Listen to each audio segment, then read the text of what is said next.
President Trump says he's substantially scaling back joint military exercises with South Korea. For South Korean people, this joint exercise, it is very much core to the alliance that South Korea has with the United States. These exercises have been going on for about 70 years between the US, and it's designed to deter the threat from North Korea. Rocket Man is on a suicide mission for himself and for his regime. We will have a terrific relationship, I have no doubt. We're not in a negotiation cycle right now, and it is very unclear, what the real underlying reason for all of this was, especially when Trump tacked on to the end of it the notion that South Korea hadn't participated in U.S. efforts in Iran.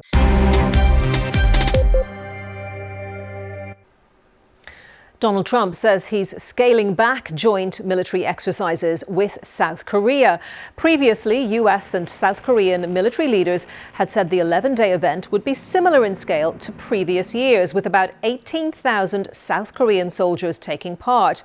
But President Trump, in a lengthy post on social media, said, "Based on my very good relationship with Kim Jong Un of North Korea, I am not happy with the fact that the United States has long ago agreed to participate in joint military exercises.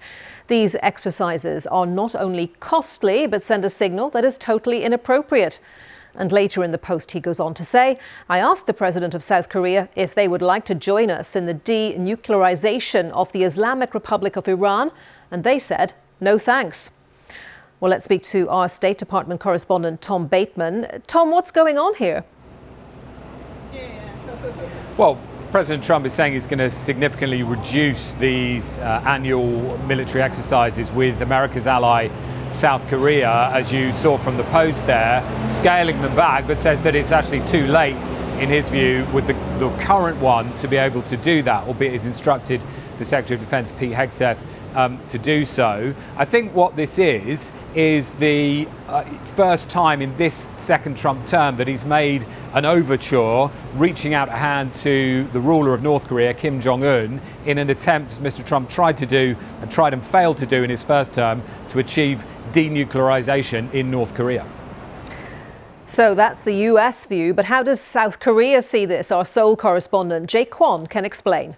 There's some careful, optimistic reading of the social media posts. We just heard from the Blue House, this is the South Korea's presidential office, which has been really pushing President Trump to re-engage North Korea.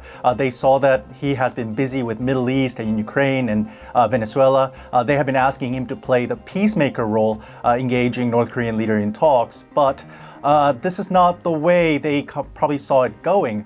From the post, it almost suggests that he is punishing South Koreans for not joining him in his effort with Iran. The last time Donald Trump was president, he had an unusual relationship with North Korea's leader, Kim Jong Un. It started in 2017 with them trading insults. Rocket Man is on a suicide mission for himself and for his regime. The United States is ready, willing and able. He called Donald Trump mentally deranged and said the president would pay dearly for his threat to destroy North Korea. It didn't take long for Mr. Trump to tweet his response. He said Kim Jong Un of North Korea, who is obviously a madman who doesn't mind starving or killing his people, will be tested like never before. But by 2018 and beyond, they appeared to be much friendlier. We will have a terrific relationship, I have no doubt. The old prejudices and practices worked as obstacles on our way forward, but we overcame all of them. President, will you invite Chairman Kim to the White House? Absolutely, I will. We had a terrific day, and we learned a lot about each other and about our countries. I've never expected to meet you at this place. That's good. That's my honor. Would you like me to step across? 각하께서 한 발자국 건너시면 사상 처음으로 우리 땅을 밟으시는 미국 대통령이 되십니다. If Your Excellency take a step forward, you will be the first U.S. president to cross the line. I'd be very proud to do that. Okay, let's do it. Come on. Tom is still with us. So, Tom, why might Donald Trump want to be more closely aligned with North Korea? I think it's two things. I think he's trying to return to something he failed to do in his first term, to try and get an end to the nuclear weapons program in North Korea. The second point, though, I think is about Donald Trump's preparedness to cut his allies loose. And here you see a crucial US ally in the region, South Korea, nearly 30,000 US troops based there, and Donald Trump again showing his irritation with them over this issue, he says, of them not helping out when it comes to the war in Iran. That is similar to the way he's also laid in to American allies in Europe, other NATO allies, over that same issue. And Tom, why is he choosing to do this right now? Well, I think the timing is really interesting, because what you're seeing on the one hand is effectively the failure of Donald Trump's both military and diplomatic efforts when it comes to Iran, and also, as we've seen, with Ukraine and Russia. Now, North Korea is an ally of Russia. It is believed to have given military advice, at the very least, to the Iranians over their ballistic missile program. So suddenly you have Mr. Trump reaching out to the North Koreans, who have some kind of leverage, arguably, or at least partnership with the Iranians. I think this is an attempt by Mr. Trump to exert as much pressure as he can on the bigger issues that are evading his ability to achieve success in this second term. Well, Donald Trump's relationship with North Korea's leader Kim Jong Un has been unusual because historically the US fought against North Korea. After World War II, Korea was divided into the Soviet-backed communist North Korea and non-communist American-backed South Korea. Let's remind you of some of the key events of the Korean War starting from 1950. The North Korean People's Army advanced quickly and pushed the southern forces to a small area around Busan in South Korea. The USA sent troops to support South Korea and appealed for help from the United Nations. By October 1950, they had almost rolled back the communists to the Yalu River on the border with China. Not wanting a US-backed state on its border, China invaded Korea and drove the UN forces back below the 38th parallel. More UN troops were deployed to Korea, and the communists were eventually driven back to the 38th parallel. The war became a stalemate. 2 years later, in 1953, an armistice was signed.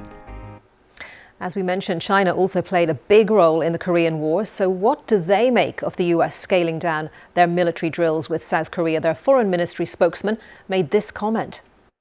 We have noted the relevant reports. Maintaining peace and stability on the Korean peninsula and promoting the political settlement of the peninsula issue are in the common interests of all parties.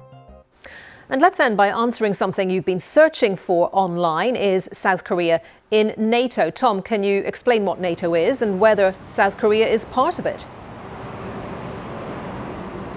Well, NATO is a North Atlantic Treaty Organization. It was established after the Second World War between basically the Europeans and the North Americans as a bulwark to try and push back and resist the expansion of the Soviet Union. South Korea is not a NATO member because it's tended to be geographically restricted to, as the name suggests, the countries that surround the Atlantic, although it is a key partner and a military partner to many NATO members, not least the US. I've mentioned that huge troop presence, nearly 30,000 American troops in South Korea. That is something that Donald Trump has long suggested America isn't getting its money back for, that it's a sort of over-investment. And I think here we see him returning to that theme yet again, that he basically argues that many of America's allies are ripping the US off, something that Mr. Trump's critics say is a very simplistic and superficial analysis of the returns that America gets for its military and global projection. Tom, thank you very much for that, Tom Bateman. And that's all you need to know about President Trump wanting to reduce military drills with South Korea.